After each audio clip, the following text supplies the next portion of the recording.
જય શ્રી કૃષ્ણ. હર હર મહાદેવ સર્વ મિત્રોની.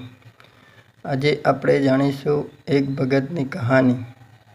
ગણપતિ વિસર્જન સમયે એક ભગત એટલા બધા ભાવુક થઈ ગયા કે ગણપતિની મૂર્તિ સાથે મારું પણ વિસર્જન કરો.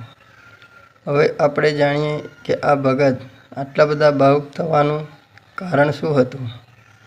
મિત્રો, વિડીયો આગળ જોતા પહેલાં અમારી આ ચેનલને સબસ્ક્રાઈબ કરવાનું ભૂલતા નહીં.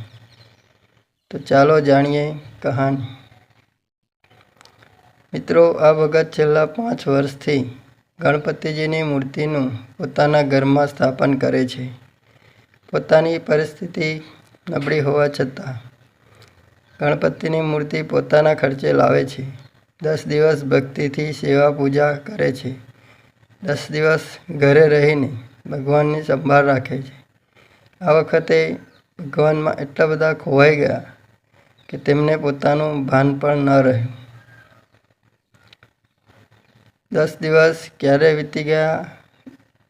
આમ સેવા પૂજા કરી ભગવાનમાં લીન થઈ ગયા. જ્યારે વિસર્જનનો સમય આવ્યો ત્યારે તે મૂર્તિને બાહોમાં લઈને રડવા લાગ્યા.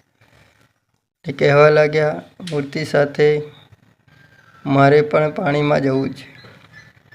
આ જોઈને ગામ લોકોની આંખોમાંથી આંસુ સરી પડ્યા અને કહેવા લાગ્યા, ધન્ય છે એવા ભગવાનના ભગતને. અને પછી બધા સાથે મળીને ભગતને આશ્વાસન આપી ઘરે લાવ્યા. તો મિત્રો, વિડીયો કેવો લાગ્યો કોમેન્ટ બોક્સમાં જરૂર જણાવશો ને અમારી ચેનલને સબસ્ક્રાઈબ કરશો